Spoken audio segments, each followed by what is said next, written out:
ಅಂದರೆ ನಮಗೆ ಇಲ್ಲೇ ಫೀಸ್ ಕಟ್ಟಿ ದುಡ್ಡು ಮಾಡೋ ಯಾವುದೋ ನಮಗೆ ವಿಚಾರ ಇಲ್ಲ. ಈ ಒಂದು ಅಕಾಡೆಮಿಲಿ ಬಂದಂಥ ವ್ಯಕ್ತಿ ಪ್ರತಿಯೊಬ್ಬ ವಿದ್ಯಾರ್ಥಿ ಯೂನಿಫಾರ್ಮ್ ಹಾಕಬೇಕು, ದೇಶ ಸೇವೆ ಮಾಡಬೇಕು ಅನ್ನುವಂಥ ಒಂದು ಉದ್ದೇಶ. ಆನಂತರ ಯಾಕಂದರೆ ಎಲ್ಲರೂ ಬಡತನ ಪರಿಸ್ಥಿತಿಯಿಂದ ಬಂದಂಥ ಮಕ್ಕಳು, ರೈತರ ಮಕ್ಕಳು, ಅವ್ರಿಗೆಲ್ಲರಿಗೂ ಟ್ಯೂಷನ್ ಹೋಗ್ಲಿಕ್ಕೆ ಅವಕಾಶ ಸಿಕ್ಕಿರಲ್ಲ, ಸರಿಯಾಗಿ ಸ್ಟಡಿ ಮಾಡಿರಲ್ಲ. ಅವರು ಒಂದು ತಿಂಗಳಲ್ಲಿ ಪಿಕಪ್ ಆಗುವಂಥ ಚಾನ್ಸ್ ಇಲ್ಲ, 3 ತಿಂಗಳು ಆಗಿಲ್ಲ ಅಂತಂದ್ರೆ 3 ರಿಂದ 6 ತಿಂಗಳಿರಲಿ ಅವ್ರು ಎಷ್ಟು ಜನ ಜಾಸ್ತಿ ಇರ್ತಾರಂತಂದ್ರೆ ಅದು practice only practice makes men perfect ಅಂದ ಹಾಗೆ. ಈಗ 2 ತಿಂಗಳಲ್ಲಿ ಒಂದು ಬೇಕಾದಂಥ ವೀಕ್ ಇದಾನಂತಂದ್ರು 2 ತಿಂಗಳು ಮಾಡೋದ್ರಲ್ಲಿ 6 ತಿಂಗಳು ಮಾಡಲಿ ಅವನು. ಈಗ ನೀವು ನೋಡ್ಬೋದು, ಇದು ನಮ್ಮದು ರೆಸಿಡೆನ್ಷಿಯಲ್ ಹುಡುಗರಿಗೆ ಇರಲಿಕ್ಕೆ ಒಂದು ಹಾಸ್ಟೆಲ್. ಈ ಹಾಸ್ಟೆಲಲ್ಲಿ ಯಾವ ಥರ ಫೆಸಿಲಿಟಿ ನಾನು ನಿಮ್ಗೆ ತೋರಿಸ್ತೀನಿ. ಏನಾದರೂ ಅವ್ರು ಹುಡುಗರು ಬಂದು ನಮ್ಮ ಹತ್ರ 3 ಮಂತ್ಸ್ ನಮ್ಮ ಹತ್ರ ಟ್ರೈನಿಂಗ್ ಮಾಡಿದರೆ ಅವ್ರಿಗೆ 100% ಸಕ್ಸಸ್ ಆಗುವ ಥರ ನಾವು ಪ್ರಿಪೇರ್ ಮಾಡ್ತೀವಿ. ಈಗ ನೀವು ನೋಡಿದರೆ ಈಗ ಕ್ಲಾಸ್ ನಡೀತದೆ, ಸೈನ್ಸ್ ಕ್ಲಾಸ್ ನಡೀತದೆ. ಯಾವುದೋ ಒಂದು ಎಕ್ಸಾಮ್ ಡಿಫೆನ್ಸಲ್ಲಿ ಸೇರಬೇಕು ಅಂತಂದರೆ ಒಂದು ಕಡೆ ನಿಮ್ಮದು ದೈಹಿಕ ಪರೀಕ್ಷೆದ ಪಾರ್ಟ್, ಇನ್ನೊಂದು ಕಡೆ ನಿಮ್ಮದು ರಿಟರ್ನ್ ಎಕ್ಸಾಮ್ ಪಾರ್ಟ್. SSC ಅಂತಂದರೆ ಸ್ಟಾಫ್ ಸೆಲೆಕ್ಷನ್ ಕಮಿಷನ್. ಯಾವ ಥರ ಆರ್ಮಿಲಿ ಸೋಲ್ಜರ್ ಆಗ್ತಾರಲ್ಲ ಅದೇ ರೀತಿಯಾಗಿ ಪೊಲೀಸ್ ಕಾನ್ಸ್ಟೇಬಲ್ ಆಗ್ತಾರೆ. ಅವ್ರು ಇಲ್ಲಿ ಕೂತ್ಕೊಂಡ್ರು, ಇದು ಗ್ಲಾಸ್ ಇಷ್ಟಿದೆ, ನಾವು ಇದನ್ನು ಸರಿಸ್ಬಿಟ್ರೆ ಇಲ್ಲಿಂದ ಅವ್ರು ರಾತ್ರಿ 10 ಗಂಟೆ ಆದ ನಂತರ ಯಾರೋ ಅದು ಪರ್ಸನಲ್ ಮೊಬೈಲ್ ಯೂಸ್ ಮಾಡ್ತಾ ಇರ್ಬೋದು, ಏನಂದ್ರೆ ಇಲ್ಲಿ ಕುಂತ ಅವ್ರು ಅಬ್ಸರ್ವ್ ಮಾಡ್ಬೋದು. ಹಾಂ, ಫುಡ್ ಆ್ಯಂಡ್ ಹಾಸ್ಟೆಲ್ದು 5000 rupees ಮಾತ್ರ ನಾವು ಚಾರ್ಜಸ್ ಮಾಡ್ತೀವಿ. ಅದ್ರ ಜೊತೆಗೆ ಮಾರ್ನಿಂಗ್ ಇಂದ ಈವ್ನಿಂಗ್ ವರ್ಗು ಯಾವ ಟೈಮಲ್ಲಿ ಏನೆಲ್ಲ ಆಕ್ಟಿವಿಟೀಸ್. ಇನ್ನೊಂದು ಇದು ಮೇಡಮ್, ಇದು ಸಜೆಷನ್ ಬಾಕ್ಸ್. ಇದು ಸಜೆಷನ್ ಬಾಕ್ಸ್ ಅಂದ್ರೆ ಕೆಲವೊಂದು ಹುಡುಗರು ತಮ್ಮ ಫೀಡ್ಬ್ಯಾಕ್ ಅನ್ನ ಏನೈತಲ್ಲ ಅವ್ರು ನಮ್ಗೆ ಓಪನ್ ಆಗಿ ಹೇಳಲ್ಲ. ಪ್ರತಿದಿನ ನಾವು ಹುಡುಗರ ಹತ್ರ ನಾವು ಟೀಚರ್ಸ್ನು ತೊಗೊಳ್ತಾ ಇರ್ತಾರೆ, ನಮ್ಮ ಅಡ್ಮಿನಿಸ್ಟ್ರೇಷನ್ ಸ್ಟಾಫ್ನವ್ರ ಹತ್ರ ಫೀಡ್ಬ್ಯಾಕ್ ತೊಗೊಳ್ತಾ ಇರ್ತದೆ. ನಾನು ಬಂದವ್ರ ಹತ್ರ ತೊಗೊಳ್ತಾರೆ. ಆದರೂ ಅವ್ರಿಗೆ ಹೇಳಲಿಕ್ಕೆ ಮುಜುಗರ ಆಗ್ತದೆ, ಹೇಳಿದರೆ ಏನೋ ತಪ್ಪು ತಿಳ್ಕೊತಾರೆ ಅನ್ನೋ ಉದ್ದೇಶದ ಕಾರಣ ಒಂದು ಸಜೆಷನ್ ಬಾಕ್ಸ್ ಕೂಡ ಇದೆ. ಅವ್ರಿಗೆ ಏನೋ ತೊಂದರೆ ಇದ್ದು ಅದರಲ್ಲಿ ಹಾಕ್ಬೋದು. ಟ್ರೈನಿಂಗ್ ಟಫ್ ಆಗ್ತಾಯಿದೆ ಅಥವಾ ಊಟ ಸರಿ ಆಗ್ತಾಯಿಲ್ಲ, ಅವ್ರು ಏನು ಪಾಯಿಂಟನ್ನು ಕೊಡ್ತಾರಲ್ಲ ವಾರಕ್ಕೊಂದಿನ ನಾನು ಅದನ್ನು ಓಪನ್ ಮಾಡಿ ನೋಡಿ ಅದರಲ್ಲಿ ಏನೋ ಒಂದು ಪಾಯಿಂಟ್ ಇತ್ತಂದ್ರೆ ಅದನ್ನು ನಾವು ತಕ್ಷಣ ಅದನ್ನು ಇಂಪ್ಲಿಮೆಂಟ್ ಮಾಡ್ತೀವಿ. ಈಗ ನೀವು ನೋಡ್ಬೋದು, ಇದು ನಮ್ಮದು ರೆಸಿಡೆನ್ಷಿಯಲ್ ಹುಡುಗರಿಗೆ ಇರಲಿಕ್ಕೆ ಒಂದು ಹಾಸ್ಟೆಲ್. ಈ ಹಾಸ್ಟೆಲಲ್ಲಿ ಯಾವ ಥರ ಫೆಸಿಲಿಟಿ ನಾನು ನಿಮ್ಗೆ ತೋರಿಸ್ತೀನಿ. ಈ ಥರ ಡಬಲ್ ಬೆಡ್ ಇರುತ್ತೆ, ಕೆಳಗೆ ಹಾಗೂ ಮೇಲ್ಗಡೆ ಮಲ್ಕೊಳ್ಳಿಕ್ಕೆ ಅವ್ರಿಗೆಲ್ಲ ಫೆಸಿಲಿಟಿ. ಒಬ್ಬನು ಕೆಳಗಡೆ ಲಾಕರ್ ಸಿಸ್ಟಮ್ ಕೂಡ ಇದೆ ಇದರಲ್ಲಿ. ಅವ್ರ ಲಾಕರ್ನ ಅವ್ರು ಲಾಕ್ ಮಾಡ್ಕೊಬೋದು. ಮೇಲ್ಗಡೆ ಒಬ್ರು ಇರ್ಬೋದು, ಕೆಳಗಡೆ ಒಬ್ರು ಇರೋದು. ನಂತರ ಇವ್ರಿಗೆ ಒಬ್ಬೊಬ್ಬರಿಗೆ ಅದು ಬೆಡ್ ಒಂದಿರುತ್ತೆ. ಅದು ಎಷ್ಟು ರೂಮ್ ಇದೆ ಸರ್ ಈ ಥರ? ಇದರ ಟೋಟಲ್ 4 ರೂಮ್ಸ್ ಇದೆ ಮೇಡಮ್ ನಮ್ಮ ಹತ್ರ. 4 ಹಾಸ್ಟೆಲ್ ರೂಮ್ಸ್ ಇದೆ, 1 ಕ್ಲಾಸ್ ರೂಮ್ ಇದೆ. ಎಷ್ಟು ಜನ ಬಂದು ಸ್ಟೇ ಒಂದು ರೂಮಲ್ಲಿ ಒಂದು 27 to 30 ಸ್ಟೂಡೆಂಟ್ಸ್ ಒಂದು ರೂಮಲ್ಲಿ ಇರ್ಬೋದು. ಇದೇ ಥರ ಈಗ ಸದ್ಯ ನಮ್ಮ ಹತ್ರ ಒಂದು 120 to 150 ಹುಡುಗರು ನಾವು ಸ್ಟೇ ಮಾಡುವಂಥ ಫೆಸಿಲಿಟಿ ನಮ್ಮ ಹತ್ರ ಇದೆ. ಕ್ಯಾಂಪ್ ಅಂತ ಹೇಳಿದ್ರೆ, ಟ್ರೈನಿಂಗ್ ಅಂತ ಹೇಳಿದ್ರೆ ಎಷ್ಟು ಮಂತಿಂದ ಎಷ್ಟು ಮಂತ್ವರೆಗೂ ಇರುತ್ತೆ ಸರ್? ಎಷ್ಟು ದಿನಗಳ ಕಾಲ ನಡೆಯುತ್ತೆ ಇದು? ಟೋಟಲ್ ನಮ್ಮದು ಒಂದು 3 months ಕೋರ್ಸ್ ಇದೆ ಇದು. ಆದರೂ 3 monthsಗೆ ಸಫಿಷಿಯೆಂಟ್ ಅಂತ ಹೇಳಲಿಕ್ಕೆ ಬರಲ್ಲ. ಯಾಕಂತಂದರೆ ಈಗ ಒಂದು ಆನ್ಲೈನ್ ಎಕ್ಸಾಮ್ ಇರುತ್ತೆ. ಅಟ್ಲೀಸ್ಟ್ ಒಂದು ಎಕ್ಸಾಮ್ ಕ್ವಾಲಿಫೈ ಆಗಬೇಕು ಅಂತಂದ್ರೆ ಅವ್ರಿಗೆ ಒಂದು 2 months ಟೈಮ್ ಬೇಕು. ಆನಂತರ ಫಿಸಿಕಲ್ಗೆ ಒಂದು 2 months, ಆಲ್ಮೋಸ್ಟ್ ಒಂದು 4 months ಬೇಕಾಗುತ್ತೆ. ಎರಡೂ ಸೇರಿಸಿ ಒಟ್ಟಿಗೆ ನಮ್ಮ ಹತ್ರ ಟ್ರೈನಿಂಗ್ ಮಾಡಿದ್ರೆ 3 monthsಲ್ಲಿ ನಾವು ಏನಾದರೂ ಅವ್ರು ಹುಡುಗರು ಬಂದು ನಮ್ಮ ಹತ್ರ 3 months ನಮ್ಮ ಹತ್ರ ಟ್ರೈನಿಂಗ್ ಮಾಡಿದರೆ ಅವ್ರಿಗೆ 100% ಸಕ್ಸಸ್ ಆಗುವ ಥರ ನಾವು ಪ್ರಿಪೇರ್ ಮಾಡ್ತೀವಿ. ಈಗ ನೀವು ನೆಕ್ಸ್ಟ್ ನೋಡ್ಬೋದು, ಇದು ನಮ್ಮ ಕ್ಲಾಸ್ ರೂಮ್. ಇದು ಇಲ್ಲಿ ಕ್ಲಾಸ್ ನಡೀತಾ ಇದೆ. ಈಗ science subject class Mahadevi madam ಅಂತ.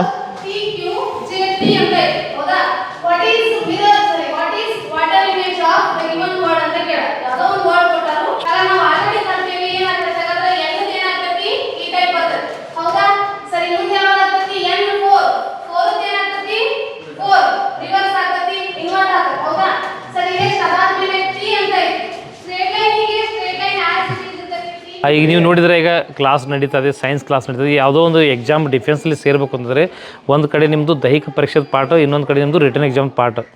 ರಿಟರ್ನ್ ಎಕ್ಸಾಮಲ್ಲಿ ಏನಿಲ್ಲ ಅಂತಂದ್ರೆ maths, science, general knowledge and mental ability and English grammar 5 subject ಬರುತ್ತೆ. ನಾವೇನು ಮಾಡ್ತಾಯಿದ್ವಿ, ಆರ್ಮಿ ಸೇರಬೇಕು ಅಂದರೆ ಅವ್ರಿಗೆ ಇಂಗ್ಲೀಷ್ ಗ್ರಾಮರ್ ಇರಲ್ಲ, 3 ಸಬ್ಜೆಕ್ಟ್ ಬರುತ್ತೆ. ಪ್ಲಸ್ ಮೆಂಟಲಿಟಿ ಒಂದು 5 ಕ್ವಶನ್ಸ್ ಇರುತ್ತೆ. ಆದರೆ ನಾವೇನಿಲ್ಲಿ ಒಂದು ಟ್ರೈನಿಂಗ್ ಮಾಡ್ಯೂಲನ್ನು ಮಾಡಿದ್ವಿ ಅಂತಂದರೆ ನಮ್ಮ ಹತ್ರ ಇಲ್ಲಿ 2 months 3 months ಕೋರ್ಸಲ್ಲಿ ಎಲ್ಲ 5 ಸಬ್ಜೆಕ್ಟನ್ನು ನಾವು ಕವರ್ ಮಾಡ್ತೀವಿ. ಪ್ರತಿ 5 ಸಬ್ಜೆಕ್ಟನ್ನು ಕವರ್ ಮಾಡೋದ್ರಿಂದ ಇನ್ ಕೇಸ್ ಏನಾದರೂ ಆರ್ಮಿಲಿ ಸೆಲೆಕ್ಷನ್ ಆಗಿಲ್ಲ ಅಂದ್ರೆ ಅದರ ಅಲ್ಟರ್ನೇಟಿವ್ ಹೋಗಿ ಪ್ಯಾರಾಮಿಲಿಟ್ರಿ ಫೋರ್ಸಸ್ ಅಂದರೆ BSF ಇರ್ಬೋದು, CRP, ಅದರಲ್ಲಿ ಇಂಗ್ಲೀಷ್ ಗ್ರಾಮರ್ ಇರುತ್ತೆ ಅವರಿಗೆ. ಅಲ್ಲಿ ಮೆಂಟಾಲಿಟಿ ಕ್ವಶನ್ಸ್ 25 ಇರುತ್ತೆ. ಹೀಗಾಗಿ ನಾವೇನು ಮಾಡ್ತಾಯಿದ್ವಿ, ಒಂದು ಕಂಪ್ಲೀಟ್ ಮಾಡಲ್ ಇದು ಟ್ರೈನಿಂಗ್ ಎಲ್ಲ ಒಟ್ಟಿಗೆ ಇರುತ್ತೆ. ಈಗ ಯಾವುದು ಈಗ ಸದ್ಯ ಮುಂದೆ ಬರುವಂಥ ಸಮಯದಲ್ಲಿ SSC GD ಎಕ್ಸಾಮ್ ಬರೋದು ಈಗ ಜನರಲಿ. ಈಗ ಸದ್ಯ ಫೋಕಸ್ ನಾವು ಏನು ಮಾಡ್ತಿದ್ವಿ, SSCಗೆ ಸಂಬಂಧಪಟ್ಟಂಥ ಸಬ್ಜೆಕ್ಟನ್ನು ಫೋಕಸ್ ಮಾಡಿ ಅವ್ರನ್ನ ಆ ಥರ ಪ್ರಿಪೇರ್ ಮಾಡೋದು. SSC ಅಂತಂದರೆ ಸ್ಟಾಫ್ ಸೆಲೆಕ್ಷನ್ ಕಮಿಷನ್. ಯಾವ ಥರ ಆರ್ಮಿಲಿ ಸೋಲ್ಜರ್ ಆಗ್ತಾರಲ್ಲ ಅದೇ ರೀತಿಯಾಗಿ ಪೊಲೀಸ್ ಕಾನ್ಸ್ಟೇಬಲ್ ಆಗ್ತಾರೆ.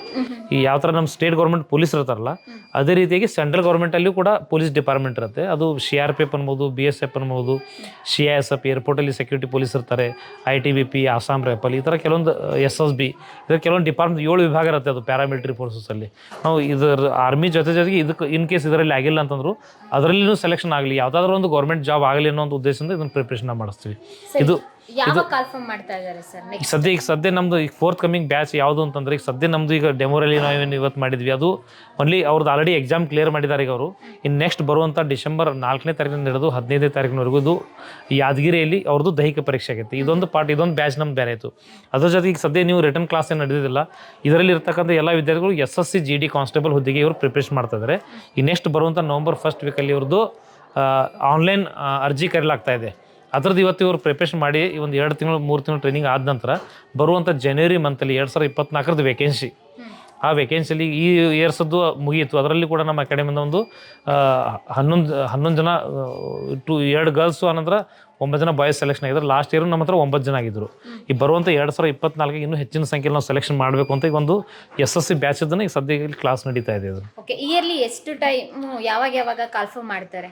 ಕಾಲ್ಫಾರ್ಮ್ ಅಂತಂದ್ರೆ ಆರ್ಮಿದು ಒಂದು ಸಾರಿ ಆಗುತ್ತೆ, ಒಂದು ಸಾರಿ ಅವಕಾಶ ಸಿಗುತ್ತೆ ಅಂತ. SSC GD ಒಂದು ಸಾರಿ ಅವಕಾಶ ಸಿಗುತ್ತೆ. ಅದ್ರ ಜೊತೆಗೆ ಇನ್ನೂ ಇದಷ್ಟೇ ಅಲ್ಲದೆ ನಿಮ್ಮದು ಪ್ಯಾರಾಮಿಲಿಟ್ರಿ ಫೋರ್ಸಸ್ಸಲ್ಲಿ ಅಥವಾ ಆರ್ಮಡ್ ಫೋರ್ಸಸಲ್ಲಿ ಆರ್ಮಿ ನೇವಿ ಏರ್ಫೋರ್ಸಲ್ಲಿ ನಿಮಗೆ ಗ್ರೂಪ್ ಸಿ ಹುದ್ದೆದು ಕಾಲ್ಫಾರ್ಮ್ ಆಗಿರುತ್ತೆ. ಆನಂತರ RRB ರೈಲ್ವೆ ರಿಕ್ರೂಟ್ಮೆಂಟ್ ಡಿಪಾರ್ಟ್ಮೆಂಟ್ ಬರುತ್ತೆ. ರೆಗ್ಯುಲರ್ ಆಗಿ ನಮ್ಮ ಹತ್ರ ವಿದ್ಯಾರ್ಥಿ ಈ ಕಡೆ ಕ್ಲಾಸಸ್ನು ಡೈಲಿ 6 hours ಕ್ಲಾಸಸ್ ನಡೀತಾ ಇರುತ್ತೆ. 2 times ಫಿಸಿಕಲ್ ಟ್ರೈನಿಂಗ್ ನಡೀತಾ ಇರುತ್ತೆ. ಎನಿ ಟೈಮ್ ಯಾವಾಗಲೂ ಬಂದ್ಕರ ಅವರು ಜಾಯ್ನ್ ಆಗ್ಬೋದು. ಅದ್ರ ಜೊತೆಗೆ ಇನ್ನೊಂದಿನ ನಮ್ಮ ಹತ್ರ ಸ್ಪೆಷಾಲಿಟಿ ಏನಿದೆ ಅಂತಂದರೆ ಒಂದು ಸಾರಿ ಅವರು 10,000 rupees ಅವ್ರದ್ದೇನು ಟ್ರೈನಿಂಗ್ ಫೀಸ್ ಇದೆಲ್ಲ ಒನ್ ಟೈಮ್ ಚಾರ್ಜಸ್ ಮಾಡ್ತೀವಿ ನಾವು. ಓಕೆ, ಇದನ್ನೇ ಎಲ್ಲ ವೀಕ್ಷಕರು ಕಾಯ್ತಾ ಇದ್ರು. ಎಷ್ಟು ಫೀಸ್ ಇದೆ ಈಗ ಅವ್ರಿಗೆ ಏನು ಮಾಡ್ತೀವಿ, ಒಂದು ಅವ್ರದ್ದು ಡೈಲಿ ರೂಟೀನಲ್ಲಿ ಅವ್ರದ್ದು PGದು ಏನಿದೆಲ್ಲ ನಮ್ಮದು ಊಟದ್ದು ಆನಂತರ ಹಾಸ್ಟೆಲ್ದು 5,000 ಫೀಸ್ ಏನೆಲ್ಲ ರೆಗ್ಯುಲರ್ ಇರುತ್ತೆ. ಅದು ಟ್ರೈನಿಂಗ್ ಫೀಸ್ ಏನೆಲ್ಲ ಇರುತ್ತೆ ಅಂತಂದ್ರೆ 10,000 ಒಂದು ಸಾರಿ ಅವರು ಪೇ ಮಾಡಿದ್ರು ಅಂತಂದ್ರೆ ಅವ್ರಿಗೊಂದು ID ಕ್ರಿಯೇಟ್ ಮಾಡಿಕೊಡ್ತೀವಿ ನಾವು. ಒಂದು ಲೈಫ್ ಟೈಮ್ ಮೆಂಬರ್ಶಿಪ್ ಕೊಟ್ಬಿಡ್ತೀವಿ. ಒಂದು ಸಾರಿ ಅವ್ರು 10,000 ರೂಪಾಯಿ ಚಾರ್ಜ್ ಪೇಮೆಂಟ್ ಮಾಡಿದ್ರು ಅಂತಂದರೆ ಆ ID ಅವ್ರದ್ದು 17 ವಯಸ್ಸಿನಿಂದ ಹಿಡಿದು ಆರ್ಮಿ ಸೇರಬೇಕು ಅಂತಂದ್ರೆ 21 ವರ್ಷ, ಪ್ಯಾರಾಮಿಲಿಟ್ರಿ ಹೋಗ್ಬೇಕಂದ್ರೆ 23 ವರ್ಷ, ಅದೇ OBC ಕ್ಯಾಟಗರಿ ಇದ್ದರೆ 26 ವರ್ಷ, SC ST ಇದ್ದರೆ 28 ವರ್ಷ. ಎಲ್ಲಿವರೆಗೂ ಅದು ಏಜ್ ಮುಗಿಯಲ್ಲ ಅಲ್ಲಿವರೆಗೂ ಅವ್ರು ನಮ್ಮ ಹತ್ರ 1 ವರ್ಷ ಇರಲಿ 2 ವರ್ಷ ಇರಲಿ ಸೆಲೆಕ್ಷನ್ ಆಗೋರಿಗೂ ಇದ್ದರು ಅವರಿಗೆ ನೆಕ್ಸ್ಟ್ ಮಂತಿಂದ ಏನಿದೆಲ್ಲ ಒನ್ಲಿ ಫುಡ್ ಆ್ಯಂಡ್ ಹಾಸ್ಟೆಲ್ದು 5,000 rupees ಮಾತ್ರ ನಾವು ಚಾರ್ಜಸ್ ಮಾಡ್ತೀವಿ. ಈ ಆಫರ್ ಎಲ್ಲೂ ಇರಲ್ವಲ್ಲ ಸರ್? ಈ ಥರ ಆಫರ್ ರೀತಿಯಾಗಿ ಡಿಸ್ಕೌಂಟ್ ಆಗಿರ್ಬೋದು, ಫೆಸಿಲಿಟೀಸ್ ಆಗಿರ್ಬೋದು ಯಾವುದೇ ಟ್ರೈನಿಂಗ್ ಸೆಂಟರ್ ಅಲ್ಲಿ ಇಲ್ಲ. ನೆಕ್ಸ್ಟ್ ಒಂದು ಫೇಲ್ಯೂರ್ ಆದ್ರೆ ಎಕ್ಸಾಮ್ ಅಲ್ಲಿ ಫೇಲ್ ಆದಾಗ ನೆಕ್ಸ್ಟ್ ಮತ್ತೆ ಎಕ್ಸಾಮ್ ಫೀಸ್ ಕಟ್ಟಬೇಕು, ಮತ್ತೆ ರಿಅಡ್ಮಿಷನ್ ಆಗಬೇಕು. ಆದ್ರೆ ನಿಮ್ಮ ಶಾಲೆ ವಿಶೇಷತೆ, ನಮ್ಮ ಶಾಲೆ ವಿಶೇಷತೆ ಅಂತಂದ್ರೆ ಇದೇನು ನಮ್ದು ಅಕಾಡೆಮಿ ಇದೆಯಲ್ಲ, ಇದು ನಂದು ಪರ್ಸನಲ್ ಪ್ರಾಪರ್ಟಿ ಅಲ್ಲ. ಅಂದ್ರೆ ಇರ್ಲಿಕ್ಕೆ ನಮ್ದು ಪರ್ಸನಲ್ ಇರ್ಬೋದು, ನಮ್ಮ ಉದ್ದೇಶ ಏನಿದೆಲ್ಲ ಇದು ಪರ್ಸನಲ್ ಇಲ್ಲ. ಅಂದರೆ ನಮಗೆ ಇಲ್ಲೇ ಫೀಸ್ ಕಟ್ಟಿ ದುಡ್ಡು ಮಾಡು ಯಾವುದೋ ನಮಗೆ ವಿಚಾರ ಇಲ್ಲ. ಈ ಒಂದು ಅಕಾಡೆಮಿಲಿ ಬಂದಂಥ ವ್ಯಕ್ತಿ ಪ್ರತಿಯೊಬ್ಬ ವಿದ್ಯಾರ್ಥಿ ಯೂನಿಫಾರ್ಮ್ ಹಾಕಬೇಕು, ದೇಶ ಸೇವೆ ಮಾಡಬೇಕು ಅನ್ನುವಂಥ ಒಂದು ಉದ್ದೇಶ. ಆನಂತರ ಯಾಕಂದರೆ ಎಲ್ಲರೂ ಬಡತನ ಪರಿಸ್ಥಿತಿಯಿಂದ ಬಂದಂಥ ಮಕ್ಕಳು, ರೈತರ ಮಕ್ಕಳು, ಅವ್ರಿಗೆಲ್ಲರಿಗೂ ಟ್ಯೂಷನ್ ಹೋಗ್ಲಿಕ್ಕೆ ಅವಕಾಶ ಇರಲ್ಲ, ಸರಿಯಾಗಿ ಸ್ಟಡಿ ಮಾಡಿರಲ್ಲ. ಅವರು 1 ತಿಂಗಳಲ್ಲಿ ಪಿಕಪ್ ಆಗುವಂಥ ಚಾನ್ಸ್ ಇಲ್ಲ. 3 ತಿಂಗಳು ಆಗಿಲ್ಲ ಅಂತಂದ್ರೆ 3 ರಿಂದ 6 ತಿಂಗಳಿರಲಿ ಅವ್ರು ಎಷ್ಟು ಜನ ಜಾಸ್ತಿ ಇರ್ತಾರಂತಂದ್ರೆ ಅದು practice only practice makes men perfect ಅಂದ ಹಾಗೆ. ಈಗ 2 ತಿಂಗಳಲ್ಲಿ ಒಂದು ಬೇಕಾದಂಥ ವೀಕ್ ಅದಾನಂತಂದ್ರು 2 ತಿಂಗಳು ಮಾಡೋದ್ರಲ್ಲಿ 6 ತಿಂಗಳು ಮಾಡಲಿ. ಅವ್ನು ಪ್ರಿಪೇರ್ ಆಗಲಿ, 2 ಅವಕಾಶದಲ್ಲಿ 1 ಅವಕಾಶದಲ್ಲಿ ಆಗಲಿಲ್ಲ ಅಂತಂದ್ರು ಮತ್ತೊಂದು ಅವಕಾಶ ಮಿಸ್ ಆದರೂ 3ನೇ ಅವಕಾಶ ಆದರೂ ಅಟ್ಲೀಸ್ಟ್ ಆಗಿ ಅವ್ರು ಸಕ್ಸಸ್ ಆಗಲಿ, ಭಾರತೀಯ ಸೇನೆ ಸೇರಲಿ, ದೇಶದ ಗಡಿ ಕಾಯಲಿ ಅನ್ನೋ ಒಂದು ಉದ್ದೇಶ ಇಟ್ಕೊಂಡು ಈ ಒಂದು ಇನ್ಸ್ಟಿಟ್ಯೂಷನನ್ನು ನಾವು ಈ ನಮ್ಮ ಅಕಾಡೆಮಿಗೆ ಅವ್ರಿಗೆ ಸರಿಯಾಗಿ ಟ್ರೈನಿಂಗ್ ಕೊಟ್ಟವ್ರನ್ನ ಸಕ್ಸಸ್ ಮಾಡೋವರೆಗೂ ನಮ್ಮ ಹತ್ರ ಉಳಿಲಿ ಅನ್ನುವಂಥ ಒಂದು ಉದ್ದೇಶದಿಂದ ಇದನ್ನು ಆಫರ್ನ ಇಟ್ಟಿದ್ದೀವಿ. ನಿಜವಾಗ್ಲೂ ಇದು ಕಾನ್ಸೆಪ್ಟು ಚೆನ್ನಾಗಿದೆ. ಅದ್ರ ಜೊತೆಗೆ ನೀವು ಮಾಡ್ತಕ್ಕಂಥ ಸೇವೆನೂ ಕೂಡ ಅದ್ಭುತವಾಗಿದೆ. ಯಾರು ಕೂಡ ಈ ಥರ ಇರಲ್ಲ, ಅಪರೂಪ. ಕೆಲವು ಮಂದಿಗಳಲ್ಲೂ ಕೂಡ ನಮ್ಮ ಫರ್ವೀಸ್ ಸರ್ ಕೂಡ ಒಬ್ಬರು ಮಿಲ್ಟ್ರಿಲಿ ಇದ್ದು ಕೆಲಸ ಮಾಡಿ ಬಂದ ನಂತರನೂ ಕೂಡ ರೆಸ್ಟ್ ಬೇಡ, ನನ್ನ ದೇಶಕ್ಕೆ ನಾನು ಅಲ್ಲಿ ಸೇವೆ ಮಾಡಿ ಬಂದಿದ್ದೀನಿ, ಆ ಥರ ವೀರ ಯೋಧರನ್ನು ನಮ್ಮ ಶಾಲೆ ಮುಖಾಂತರ ಹುಟ್ಟಾಕಬೇಕು ಅಂತ ಹೇಳಿ ಗ್ರಾಮೀಣ ಯುವಕರ ಸೇನಾ ತರಬೇತಿ ಕೇಂದ್ರನ ಸ್ಥಾಪನೆ ಮಾಡಿ ಇಲ್ಲಿ ಹೋದಂಥ ಅನೇಕ ಅಭ್ಯರ್ಥಿಗಳೆಲ್ಲ ಕೆಲಸ ತಗೊಂಡಿದ್ದಾರೆ. ಮಿಲ್ಟ್ರಿ ಸೇನೆಯಲ್ಲಿ ಬೇರೆ ಬೇರೆ ವಿಭಾಗದಲ್ಲಿ ಕೆಲಸ ಮಾಡ್ತಿದ್ದಾರೆ. ಒಬ್ಬ ಗುರುಗೆ ಮತ್ತಿನ್ನೇನು ಬೇಕು, ತನ್ನ ವಿದ್ಯಾರ್ಥಿಗಳು ಆ ರೀತಿ ಕಂಡ ಕನಸನ್ನು ನನಸು ಮಾಡಿದಾಗಲೇ ಅವ್ರಿಗೆ ಖುಷಿ ಸಿಗುತ್ತೆ. ಅವಾಗಲೇ ಹೇಳಿದ್ರು, ಒಬ್ಬರಿಗೆ ಸನ್ಮಾನ ಮಾಡಬೇಕಾದ್ರೆ ಏನಂತ, ನಾನು ಗುರುದಕ್ಷಿಣೆ ಏನು ಕೇಳ್ತಾ ಇಲ್ಲ. ಏಕಲವ್ಯ ದ್ರೋಣಾಚಾರ್ಯ ಅವರ ವಿದ್ಯೆನ ಕಲಿತು ನೋಡಿದಾಗ ಅವರು ಹೆಬ್ಬೆರಳನ್ನು ಕೇಳಿದ್ರು, ಆದರೆ ನಿಮ್ಮ ಹತ್ರ ಆ ಥರ ಕೇಳ್ತಾ ಇಲ್ಲ. ಇಲ್ಲಿ ಬಂದು ಒಂದು ಸನ್ಮಾನ ಕಾರ್ಯಕ್ರಮ ಮಾಡ್ತೀನಿ, ಒಂದು ಮೋಟಿವೇಶನ್ ಸ್ಪೀಕ್ ಕೊಡಿ, ಬೇರೆ ಸ್ಟೂಡೆಂಟ್ಗಳು ಕೂಡ ಇನ್ಸ್ಪೈರ್ ಆಗ್ತಾರೆ ಅಂತ ಹೇಳಿದರು. ಹಾಗಾಗಿ ಸ್ನೇಹಿತರೆ ಅದ್ರ ಜೊತೆಗೆ ಪೋಷಕರು ಕೂಡ ಒಂದು ಗಮನಿಸಬೇಕಾದಂಥ ವಿಷಯ, ನಿಮ್ಮ ಮಕ್ಕಳನ್ನ ಮಿಲಿಟ್ರಿಗೆ ಸೇರಿಸ್ಬೇಕು ಅಥವಾ ಭಾರತೀಯ ಸೇನೆಯಲ್ಲಿ ಒಂದು ಯೋಧನಾಗಿ ಮಾಡಬೇಕು ಅಂತ ಕನಸ್ಕೊಂಡಿರ್ತೀರ, ಆದರೆ ಅವರಿಗೆ ಅವೇರ್ನೆಸ್ ಆಗಿರ್ಬೋದು, ಅದ್ರ ಬಗ್ಗೆ ಗೈಡೆನ್ಸ್ ಕೊರತೆ ಇರುತ್ತೆ. ಹಾಗಾಗಿ ಕನಸೆಲ್ಲ ನನಸಾಗೋದಕ್ಕಿಂತ ಮುಂಚೆ ಹಾಗೆ ಉಳಿಯೋ ಚಾನ್ಸಸ್ ತುಂಬ ಜನರ ಬದುಕಲ್ಲೇ ಆಗುತ್ತೆ. ಅದಕ್ಕೋಸ್ಕರ ಬೆಸ್ಟ್ ಗೈಡೆನ್ಸ್ ಇರಬೇಕು. ಅದ್ರ ಜೊತೆಗೆ ಒಂದು ಜೀವನದಲ್ಲಿ ಒಂದು ಗುರಿ ಇದ್ದಾಗ ಹಿಂದೆ ಗುರು ಇರಬೇಕು ಅಂತ ಪ್ರತಿಯೊಂದು ಕ್ಷೇತ್ರದಲ್ಲೂ ಕೂಡ ಇದೆ. ಅದೇ ರೀತಿ ಸೈನಿಕ ಕ್ಷೇತ್ರದಲ್ಲೂ ಅದೇ ರೀತಿಯಾಗಿ ನಿಮಗೆ ಸೈನಿಕರಾಗಬೇಕು, ನಮ್ಮ ಭಾರತೀಯ ಸೇನೆಯಲ್ಲಿ ಕೆಲಸ ಮಾಡಬೇಕು, ಡಿಫೆನ್ಸ್ ಅಕಾಡೆಮಿಲಿ ನಾನೊಬ್ಬ ವೀರ ಯೋಧನಾಗಿ ಕೆಲಸ ಮಾಡಬೇಕು, ದೇಶಭಕ್ತನಾಗಿ ನನ್ನ ಕೈಲಾದಂಥ ಸೇವೆನ ನಮ್ಮ ಭಾರತಾಂಬೆಗೆ ಸಲ್ಲಿಸಬೇಕು ಅನ್ನೋರಿಗೆ ಕಿತ್ತೂರಲ್ಲಿ ಇರುವಂಥ ಗ್ರಾಮೀಣ ಸೇನಾ ಯುವಕರ ತರಬೇತಿ ಕೇಂದ್ರ ಬೆಸ್ಟ್ ಅಂತ ಹೇಳ್ತೀನಿ. ಇಲ್ಲಿ ಅಕಾಮಿಡೇಷನ್ ಆಗಿರ್ಬೋದು, ಫುಡ್ ಆಗಿರ್ಬೋದು, ಅದ್ರ ಜೊತೆಗೆ ಇಲ್ಲಿ ಕೊಡುವಂಥ physical test, writing test, return test ಎಲ್ಲ ಕೂಡ ಇನ್ಕ್ಲೂಡ್ ಆಗಿ ಒಂದು ಪ್ರಾಕ್ಟೀಸನ್ನು ಮಾಡಿ ಇಲ್ಲಿ ಕಲಿತಂಥ ವಿದ್ಯಾರ್ಥಿಗಳು ಒಂದಲ್ಲ ಒಂದು ರೀತಿ ಒಂದು ಜಾಬ್ ತಗೊಳ್ಳೋದ್ರಲ್ಲಿ ಡೌಟೇ ಇಲ್ಲ ಅಂತ ಹೇಳ್ತೀನಿ. ಇವ್ರ ನಂಬರು ಡಿಸ್ಕ್ರಿಪ್ಷನಲ್ಲಿ ಮೆನ್ಷನ್ ಮಾಡಿರ್ತೀನಿ. ಅದೇ ರೀತಿಯಾಗಿ ಕಿತ್ತೂರಿನ ಈ ಸೈನಿಕ ಶಾಲೆಯ ಅಡ್ರೆಸ್ ಕೂಡ ನಾನು ಡಿಸ್ಕ್ರಿಪ್ಷನ್ ಮೆನ್ಷನ್ ಮಾಡಿರ್ತೀನಿ. ಮುಕ್ತವಾಗಿ ಎಲ್ಲರೂ ಕೂಡ ಇವ್ರನ್ನ ಕಾಂಟ್ಯಾಕ್ಟ್ ಮಾಡ್ಬೋದು. ಮೇಡಮ್, ಇದು ನಮ್ಮದು ಗರ್ಲ್ಸ್ ಹಾಸ್ಟೆಲ್. ಇದು ಈಗ ರೀಸೆಂಟ್ಲಿ ಮಾಡಿದ್ವಿ, ಈಗ ಅದನ್ನು ರೆಡಿ ಮಾಡಿದ್ವಿ.